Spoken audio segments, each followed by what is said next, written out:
Dear learners, welcome back to WSE True Stories, where English learning becomes an unforgettable adventure.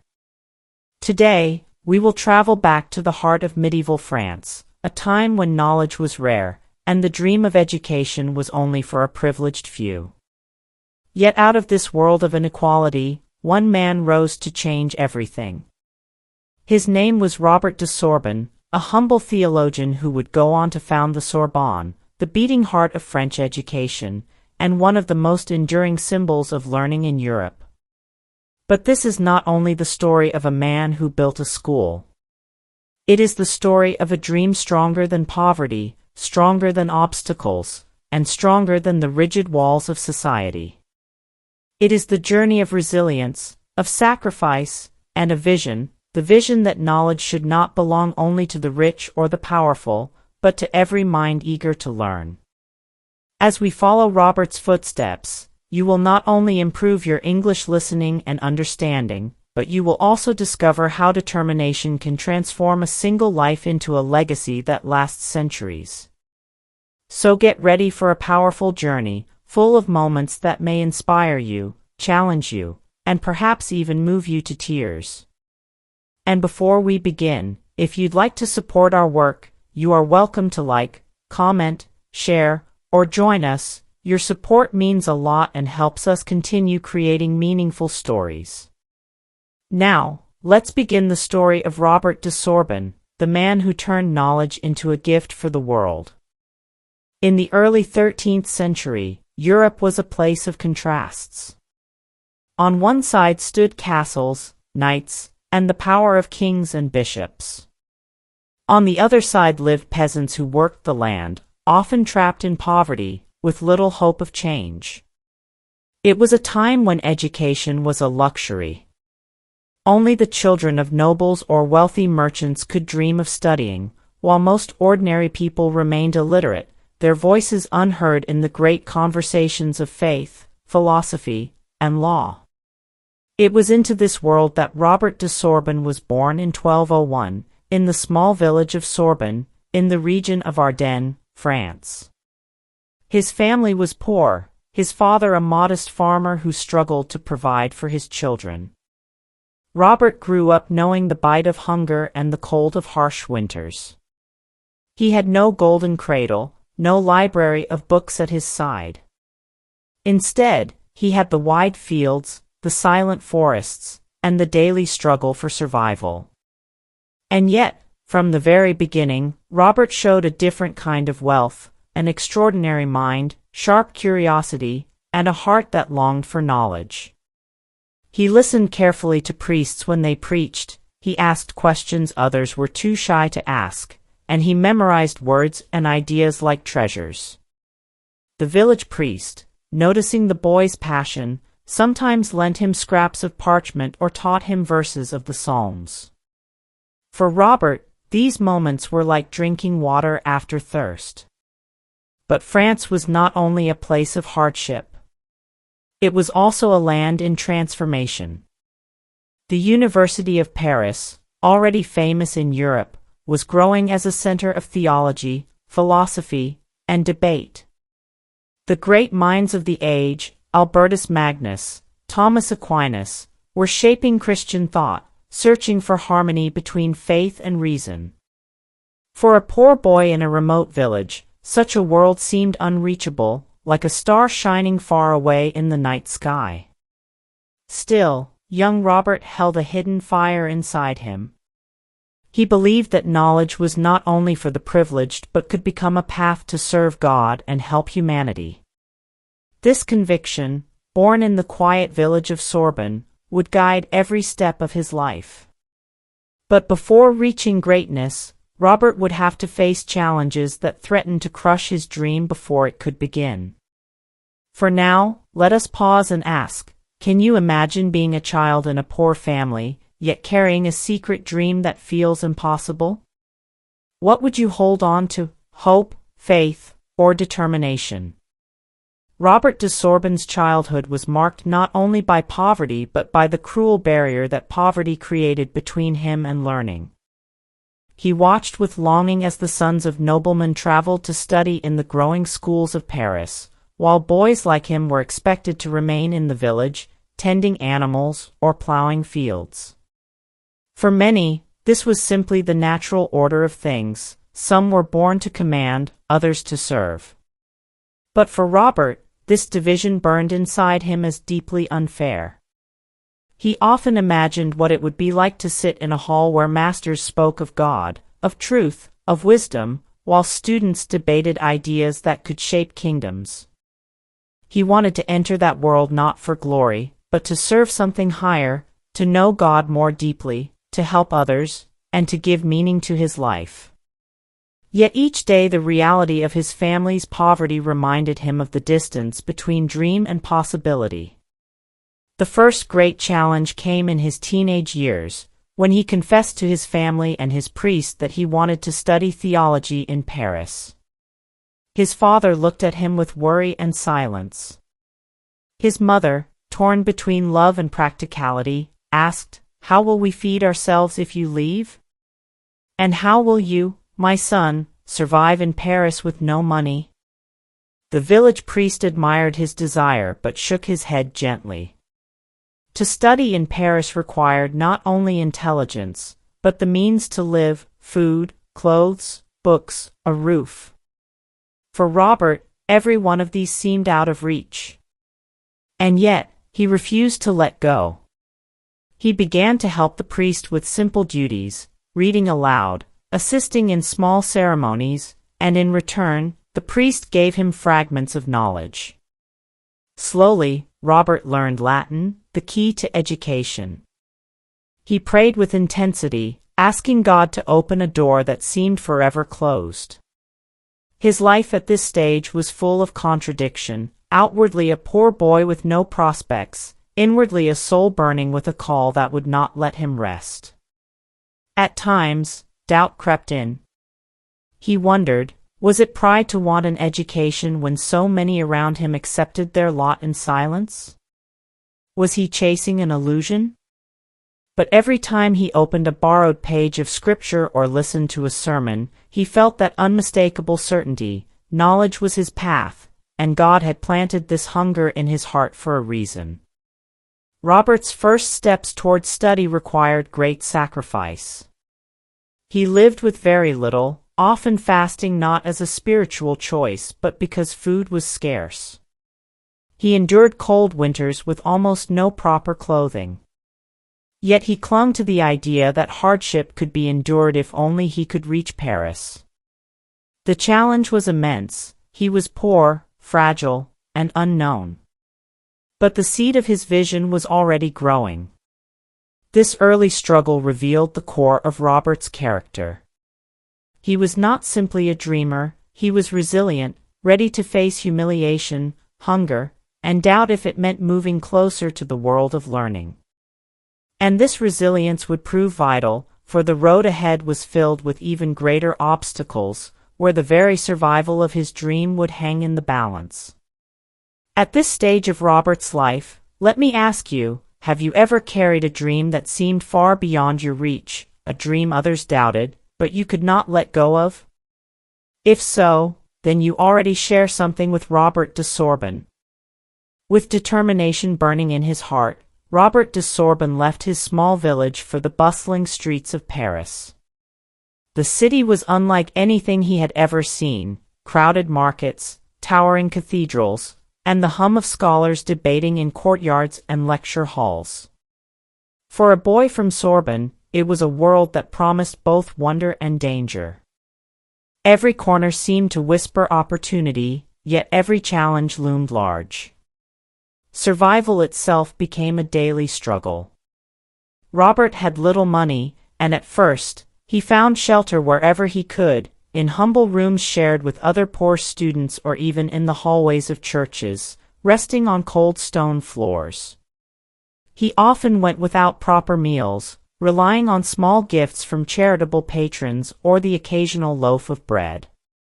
Despite the harsh conditions, he never wavered in his goal: to study theology, to understand the divine, and to master the knowledge that could transform his life and the lives of others.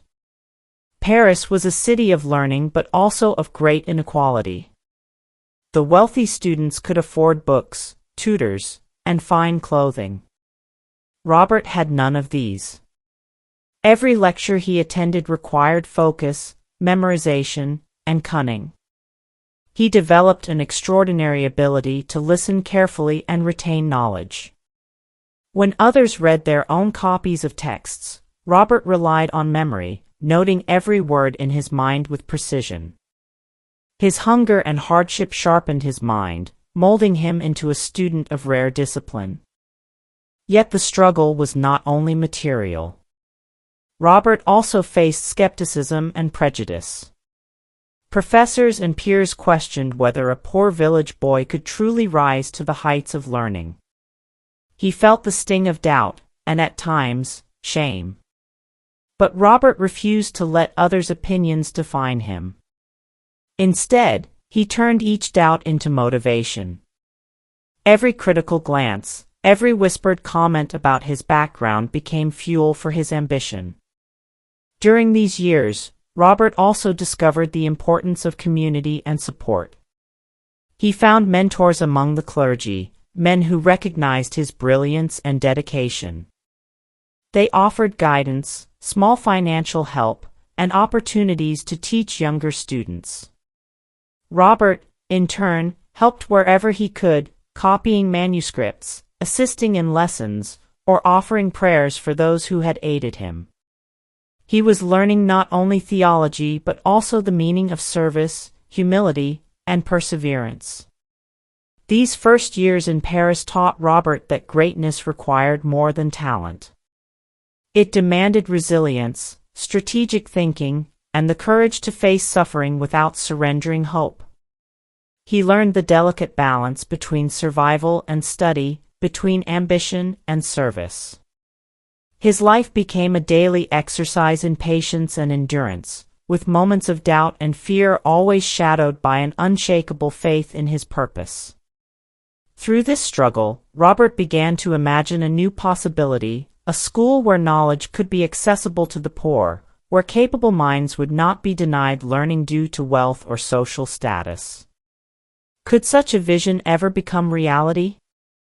Was it merely a dream, or could he, one day, turn it into something concrete, something that would endure beyond his own life? These questions haunted him as he walked the streets of Paris, carrying his books close to his chest and a burning determination in his heart. And now, dear learners, imagine for a moment, if you were in Robert's shoes, facing hunger, cold, and the skepticism of others, would you have the courage to continue? Could you keep a dream alive when every day tests your strength and resolve? As Robert de Sorbon advanced in his studies, his reputation quietly grew.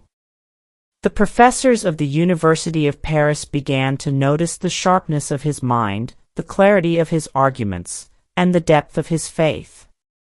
Yet with recognition came a new kind of challenge, one that would test not only his intellect but the strength of his convictions. At the heart of Paris, the church wielded immense influence. Theology was sacred, and only the most respected scholars could speak freely.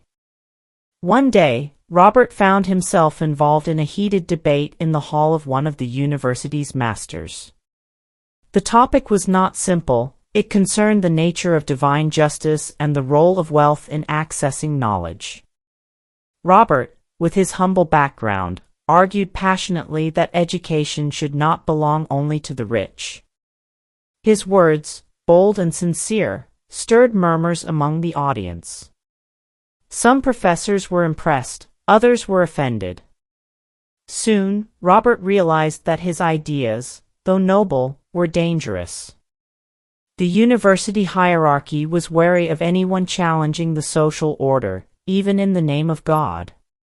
His lectures were scrutinized, and whispers followed him through the corridors. One evening, as he left the hall after a debate, a senior cleric approached him sternly. "Young man," he said, "you tread on dangerous ground. Ideas of equality may sound righteous, but they threaten the very structure of our church and society. Beware that your zeal does not become your ruin. Robert felt the weight of the warning deeply. Here was the moment when his vision could falter. He could remain silent, conform to the rules, and continue a safe but limited path. Or he could risk everything, his reputation, his future, and even his standing with the church, to pursue a dream that few dared to imagine. It was in this moment of tension that Robert had an inner revelation. He remembered the long nights in his village, the hunger he endured, the moments when he memorized scraps of scripture from the priest. He recalled the fire in his heart that had driven him to Paris, the conviction that knowledge should serve God and humanity. He realized that compromise might preserve comfort, but it would betray his purpose. With courage rare for one so young and vulnerable, Robert decided to act. He continued to speak about the importance of accessible education, carefully navigating debates while cultivating allies who shared his vision. He reached out to patrons, humble and wealthy alike, to support students who lacked means.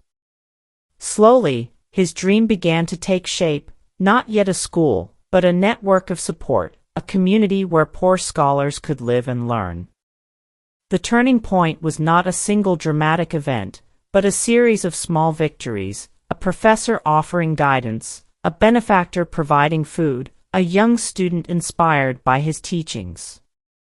Each of these moments reinforced Robert's determination, showing him that even in a world bound by social hierarchy, courage and persistence could carve a path forward.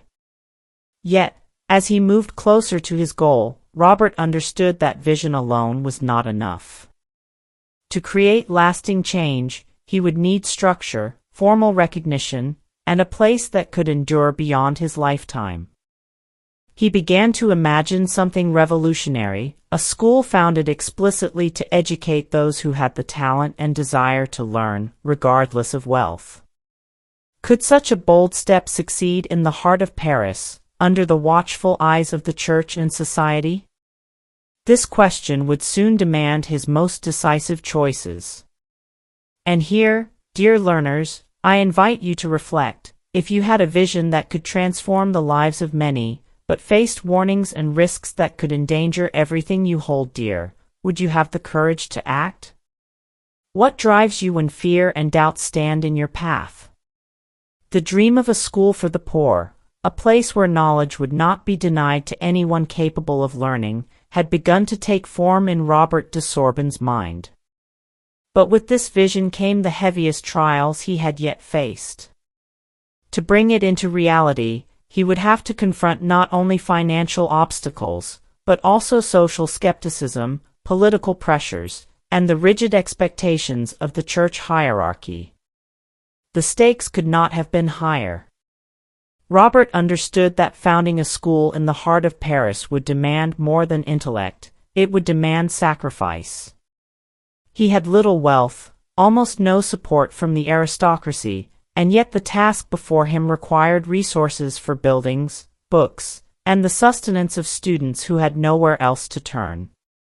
Every day, he faced the painful choice of either pursuing his dream and risking failure, and perhaps ruin, or abandoning it for a safer, modest life within the comfort of established institutions.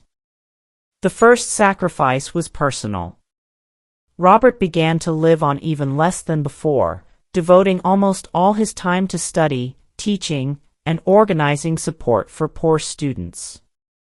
He gave up comforts, sleep, and social life. The burden of responsibility weighed heavily on him. There were moments when his body ached, and his spirit wavered. Yet in these moments of despair, he would recall the faces of the young students who had shown potential but lacked means, and he would remember the promise he had made to himself, to open the doors of learning to those who hungered for it. Then came the challenge of convincing the church and the king to support him. He approached the influential figures of the day, presenting his plan for a college where poor scholars could study theology and other essential disciplines. Many were skeptical, some even openly hostile. Why waste resources on the poor? One advisor asked. The nobility should be the focus of education. Only they can serve the kingdom. Each refusal stung like a blade. Robert felt the weight of every doubt cast upon him. But instead of retreating, he refined his arguments, demonstrating how knowledge, when shared with the capable but poor, could serve God, strengthen the church, and benefit society as a whole. The climax came when he finally petitioned King Louis IX, known for his piety and interest in education. This was a moment of high tension. If the king rejected him, Robert's dream might die before it began. Yet, with humility, clarity, and unwavering faith, Robert presented his vision. He spoke not for glory, but for service, for the betterment of souls, and for the honor of God.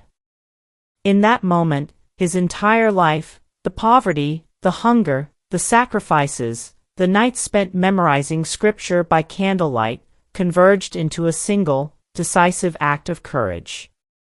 The king, moved by Robert's sincerity and brilliance, granted his support.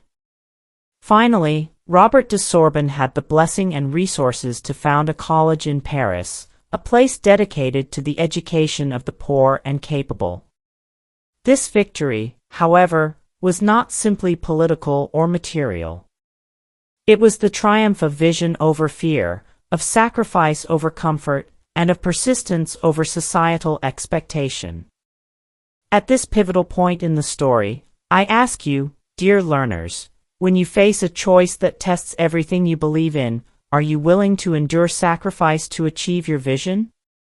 What would you be ready to give up for a dream that could change lives, not only yours but the lives of countless others? Robert's journey was about to enter a new chapter, one of achievement, recognition, and lasting legacy, but it was the courage to choose the difficult path that defined him most profoundly. With the support of King Louis IX and the Church, Robert de Sorbon's dream began to take shape in the heart of Paris. In 1257, the Sorbonne College was officially founded. It was more than a building, it was a symbol of hope, a beacon for poor scholars, and a testament to Robert's unwavering vision. The walls of the college held not just books, but dreams, determination, and the promise that knowledge could belong to all who sought it. The Sorbonne welcomed students from humble backgrounds, providing them with food, lodging, and instruction in theology and philosophy. It became a place where talent mattered more than wealth, where diligence and curiosity were valued above social status. Robert worked tirelessly to ensure that every student received guidance and support, often personally mentoring young minds. He believed that education was not only a tool for personal advancement, but also a sacred duty, a means to understand God and to serve humanity. News of the Sorbonne's success spread quickly. Scholars and clergy from across Europe came to study and to teach, inspired by the college's unique mission. The institution became a center for debate, research, and spiritual reflection, earning recognition as one of the leading educational establishments of the time. Robert's vision of accessible learning had not only survived the trials of poverty and skepticism, but had also flourished, shaping the intellectual life of France for generations. Through his achievements, Robert de Sorbon demonstrated the power of perseverance, sacrifice, and ethical leadership. He showed that one person's commitment to a just cause could overcome systemic barriers and social inequality. The college he founded would go on to educate countless influential figures, scholars, clergy, and leaders, many of whom would contribute to society in profound ways. Yet, even amid success, Robert remained humble. He understood that the Sorbonne's value lay not in wealth, fame, or titles, but in the lives it touched. Every student who walked through its doors represented a victory of hope over hardship, of vision over fear. Robert's story reminds us that true achievement is not measured only by personal recognition, but by the enduring impact one leaves on the world. At this moment, dear learners, consider this: what would you do if you had the chance to create something that could change lives for centuries? How could your own talents and determination be used not just for personal success, but for the greater good? Robert de Sorbon's example challenges us to think beyond ourselves and to act courageously for a cause that matters deeply. The success of the Sorbonne marked the culmination of Robert's early struggles, yet it also opened a new chapter, one of legacy, influence, and the spreading of knowledge far beyond the walls of Paris. His life had become a bridge between vision and reality, a reminder that even the humblest beginnings can lead to extraordinary outcomes. Robert de Sorbon's life is a story of transformation, from a poor village boy to the founder of one of Europe's most prestigious centers of learning. His journey teaches us that circumstances at birth do not define the heights we can reach, and that courage, vision, and perseverance can overcome even the most formidable barriers. The Sorbonne stands as Robert's greatest legacy, but it represents more than a building or an institution. It embodies the principle that education should be a right for all capable minds, regardless of wealth or social status. By founding the college, Robert challenged the social norms of his time, proving that knowledge could empower individuals and, ultimately, strengthen society. His work also emphasized the moral responsibility that comes with learning, that knowledge, when guided by virtue and compassion, becomes a force for good. Beyond the historical achievements, Robert's story resonates on a personal level. His life reminds us that dreams require sacrifice, resilience, and unwavering faith in one's purpose. He endured hunger, social prejudice, and the skepticism of powerful authorities, yet he remained true to his vision. In doing so, he transformed adversity into opportunity, showing us that struggle can be a stepping stone to extraordinary accomplishment. As we reflect on Robert de Sorbon's journey, we might ask ourselves, what dreams do we hold that feel impossible? How can we turn obstacles into catalysts for growth? Robert's example encourages us to approach life with courage, determination, and a commitment to serving a higher purpose. The impact of his work continues even today. The Sorbonne remains a symbol of intellectual pursuit, open to generations of scholars who seek to understand the world, question assumptions, and contribute meaningfully to society. Robert's vision, born of humility and perseverance, teaches a timeless lesson, that one person's dedication to justice, knowledge, and service can echo through centuries, shaping lives far beyond their own.